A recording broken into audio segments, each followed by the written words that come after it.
hindi na-close. Sa pang 9 ko, hindi na-close. Sa pang 10, hindi na-close. Sa pang 15, hindi na-close. Sa pang 20, hindi na-close. Sa pang 21, hindi pa rin close. Parang sabi nung manager namin, 8 appointment to close a sale.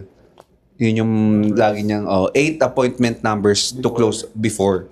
Sabi ko, sige, 8 lang pala to eh. So, share ko lang to. Yun yung parang pinaka-ice break. Yun yung parang pinaka-nilulook up ko dati na kailangan ko lang mag-set ng 8 appointments para maka-close ng ng sale. So, after nun, 8 appointment ko na. So, excited na ako na closing na to. Kasi yun yung, pang-walo ko na. Yun yung sinabi ng manager ko eh. Sa 8 appointment ko, close na. Hindi na-close.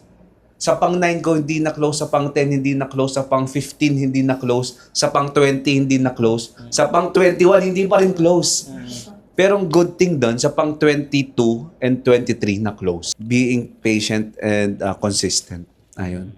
So, So, yun yung natutunan mo doon ko sa lahat. Sa 22 appointments, bago 22 na-close. appointments, Yes. bago na-close.